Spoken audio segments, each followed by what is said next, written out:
So 'Raavan Maharaj' అన్న అప్పుడు మీరు మీ అటైర్ అది చూస్తే నార్మల్‌గా మాకు ఈ ఇంత పెంచుకోవాలంటే అది ఎంత ఎన్ని ఇయర్స్ నుంచి పెంచుతున్నారో నాకు అర్థం కావట్లేదు.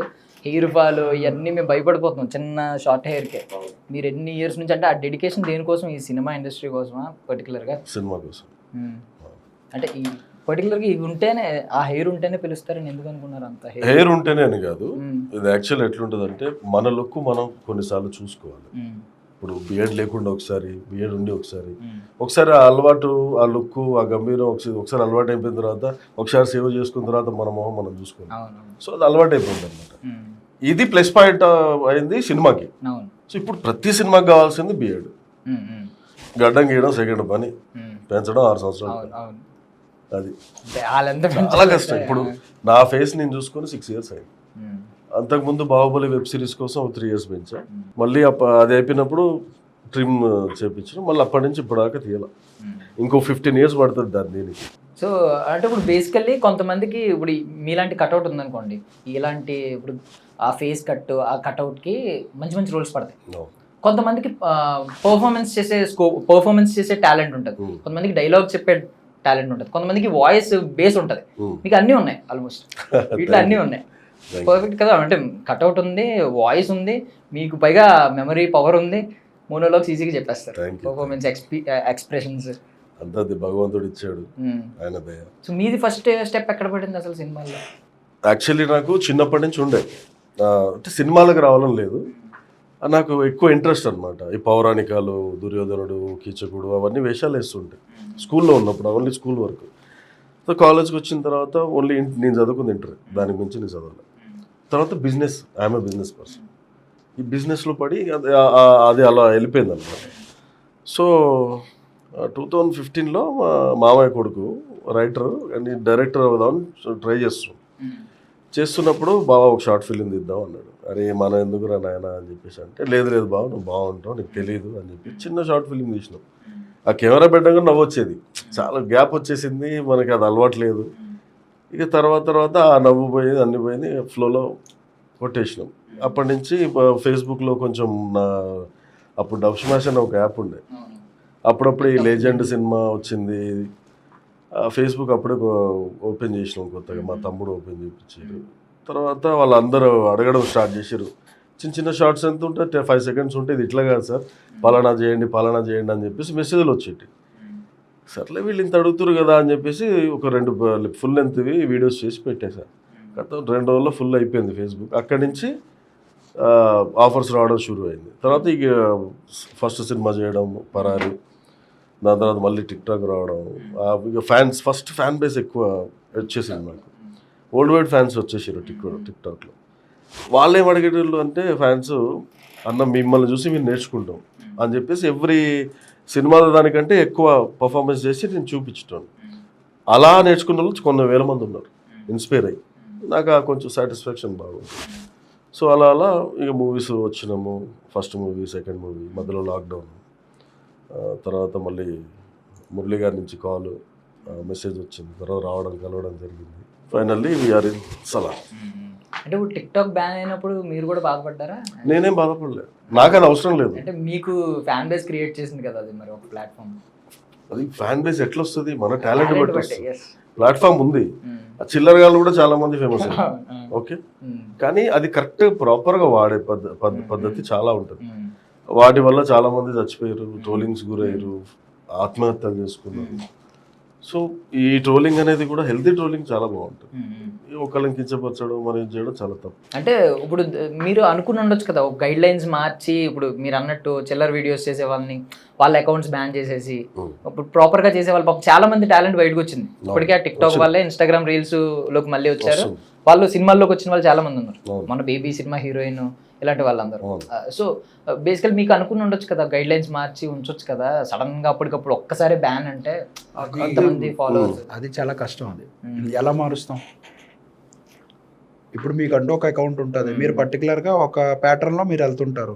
ఇప్పుడు రావణన్న ఒక ప్యాటర్న్లో వెళ్తుంటారు, నేను ఒక దాంట్లో వెళ్తుంటాను. ఇప్పుడు మీరు రిపోర్ట్, ఇప్పుడు మీరు ఇంటర్వ్యూ చేస్తున్నారు, మీరు ఆ బేస్లో వెళ్తారు. మీకు ఇప్పుడు మళ్ళీ మార్చమంటే, మీ ఇంటర్వ్యూ మాకు నచ్చలేదని చెప్పి మిమ్మల్ని మార్చమంటే మారుస్తారా?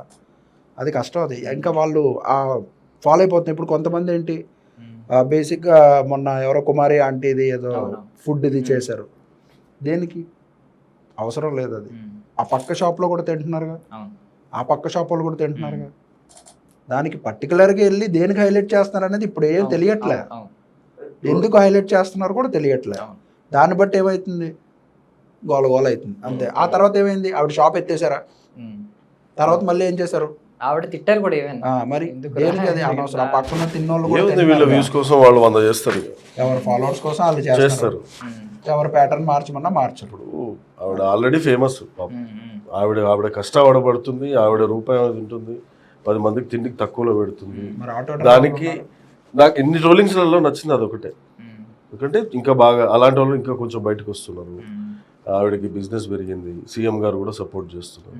సో అది హెల్తీ ట్రోలింగ్. ఇంకా ట్రోలర్స్లో నాకు ఎక్కువ నచ్చేది అంటే ఎడిటింగ్ అబ్బా. ఎక్కడ ఏ పాట తీసుకొచ్చి పెడతారో అది కరెక్ట్గా ఒక సిచ్యువేషన్లో ఉండి బాధలో ఉంటే అప్పుడే వస్తుంది ఏదో ఇలా అనగానే వచ్చేసేది, వాడి బాధ పొందేది.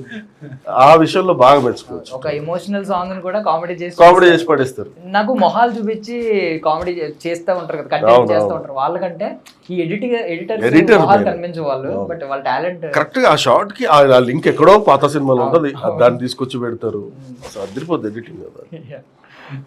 సో మొదట్లో మీరు చేసిన సినిమాలు కొన్ని అప్పుడు రిలీజ్ అవ్వడం లేట్ అయినాయి, కొన్ని ఆగిపోయి చాలా లేట్ అయ్యి ఇలాంటివి ఫేస్ చేశారు కదా మీరు.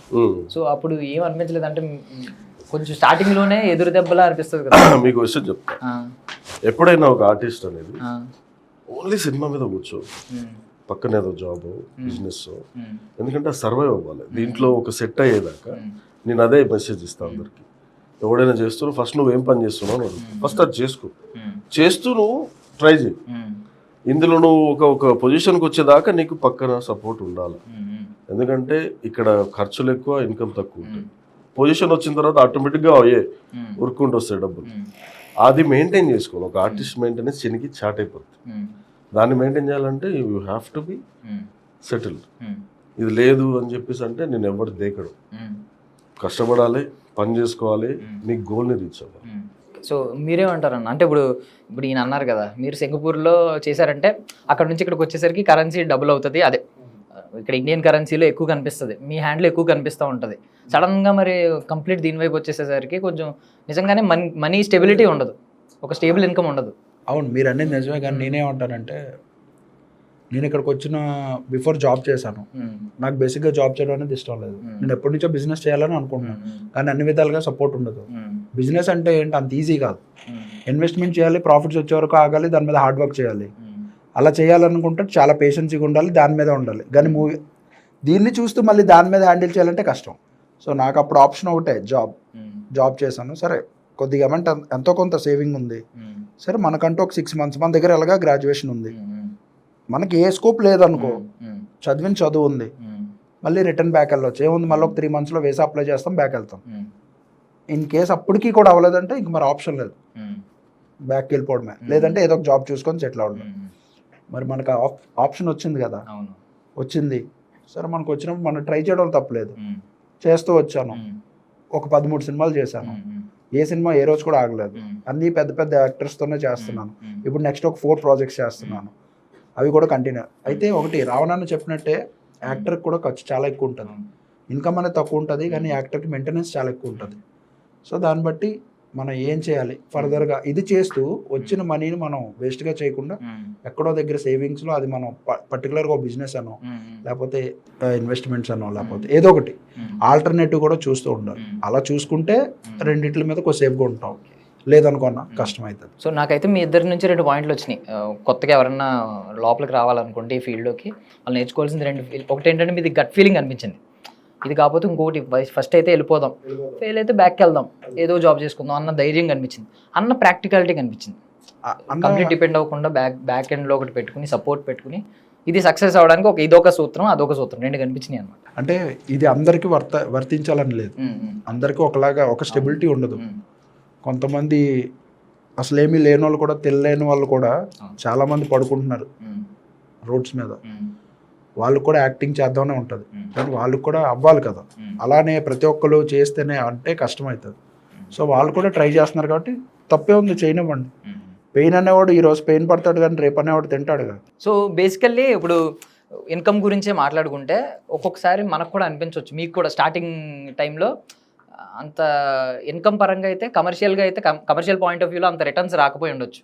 బట్ ఏంటంటే నలుగురు చప్పట్లు కొడుతుంటే దాంతో వద్దు ఇది వదలకూడదు, రెండు సంఘర్షణ ఉంటుంది మనసులో మనకు తెలియకుండానే. ఒకటి ఏంటంటే వదిలేద్దామా, బిజినెస్ సైడ్ వెళ్ళిపోదామా, వేరే సైడ్ వెళ్దామా అనే ఆలోచన ఉంటుంది, ఎందుకంటే ఇన్కమ్ పరంగా కమర్షియల్ పరంగా. బట్ ఇదే అప్లాజ్ ఇంతమంది మనం బిజినెస్ చేసుకున్న, ఇప్పుడు రతన్ టాటా గారిని కూడా అంత చప్పట్లు కొట్టరు చుట్టూ గుర్తుపెట్టుకుని, అంటే మరీ అంత స్థాయికి వెళ్తే కొడతారు. సో మీలో ఏమైనా సంఘర్షణ మొదలైంది ఎప్పుడైనా, ఏదైనా ఒక పర్టికులర్ పాయింట్లో వదిలేద్దామా ఉందామా, వదిలేద్దామా ఉందామా? ఎందుకు నేను ఈజీగా ఒక ఎగ్జాంపుల్ చెప్తాను. టైగర్ నాగేశ్వరరావు చేశాను, అంతకుముందు గల్లీ రోడ్ ఇవన్నీ పిక్చర్స్ చేశాను. ఒక ఇన్సిడెంట్లో నాకు మీరు నమ్మరు, నేను ఆటోలో ట్రావెల్ చేస్తున్నా, కారు సర్వీస్కి ఇచ్చి సడన్గా ఫోన్పే పనిచేయాలి సర్వర్స్లో. ఆటో డ్రైవర్ నన్ను గుర్తుపట్టాడు, వాడు ఇంటి దగ్గర దింపాడు. దింపిన తర్వాత నేను స్కాన్ చేస్తుంటే అవ్వడం లేదు, సర్వర్స్లోనే వస్తుంది. అన్న మీరు వెళ్ళిపోండి ఇంటికి అన్నాడు. ఏ అన్న ఎందుకు, మరి మీకు డబ్బులు ఇవ్వాలి కదా, మీరు ఇంటి వరకు వస్తే నేను ఇచ్చేస్తానంటే నీతో ఒక ఫోటో చాలన్నా నాకు అన్నాడు. దానికి దీనికి ఏంటమ్మా నువ్వు రోజంతా కష్టపడుతుంటే ఊరుకో అన్న, మీరు చేసే ఆ ఎంటర్టైన్మెంట్ మీరు చూస్తే ఉన్న కష్టాలు కూడా కాస్త కోస్త మాకు తగ్గుతాయని ఆ మాటను చూసారా, అది చాలా అనిపిస్తుంది. 10 మందిలో మాకు కావాల్సింది ఏంటి, ఆ గుర్తింపే కదా. ఆ గుర్తింపు మనకు వచ్చినప్పుడు మనం చాలా ప్రౌడ్గా ఫీల్ అవుతాం. ప్రౌడ్ అని కాదు, అది ఎలా అంటే అదొక తెలియని ఆనందం. అది అంటే ఓ మనం చేసింది వీళ్ళకి ఎలా ఉంటుందా, వీళ్ళు దీన్ని చూసి ఏ ప్రాబ్లమ్స్ ఉన్నా కూడా మర్చిపోయి ఆ మూమెంట్. నేను అక్కడ డబ్బులు అయితే ఇవ్వాలి కానీ తీసుకోలేదు, కానీ నేను ఇచ్చాను, ఇంటికి తీసుకెళ్ళి ఇచ్చాను. కానీ అతను ఫోటో అడిగి కొంచెంసేపు అన్న మీతో మాట్లాడతాను, మీతో ట్రావెలింగ్ చాలా ఈ 10 నిమిషాలైనా బాగుంది, హ్యాపీగా అనిపించింది, ఏముంది అంతే. మాకు కావాల్సింది అయితే అదే, ఇంకంతకన్నా ఏముంటుంది. మనీ అంటారా, ఒక్కొక్కసారి మనీ వస్తుంది, ఒక్కొక్కసారి రాదు. అలాగని అన్ని మైండ్లో పెట్టుకుని వెళ్తూ ఉంటే కష్టమవుతుంది. ఒక్కోసారి ఏమైతే మంచి రోజులు వచ్చినప్పుడు ఒకసారి మనీ తక్కువ రావచ్చు, ఒక్కొక్కసారి చిన్న రోజులు అయినా మనీ ఎక్కువ రావచ్చు. ఎప్పుడు ఏది కూడా కరెక్ట్ కాదు. యాక్టర్గా చేయాల్సింది ఏంటంటే మన వర్క్ అక్కడ చేసామా, మన టాలెంట్ మనం ప్రూవ్ చేసుకున్నామా, మనకు ఇంకో అవకాశం వచ్చిందా, దీనిలోనే వెళ్ళాలి. డబ్బులు రాలేదు, అది రాలేదు, ఇది రాలేదు, ఇది చూడకూడదు. ఏదో ఒక రోజు వస్తుంది, రాకుండా అయితే ఉండదు, వస్తుంది. నేను అది బిలీవ్ చేస్తాను. వచ్చిన అవకాశాన్ని ప్రాపర్గా వాడుకొని మూవ్ ఆన్ అయితే బెటర్.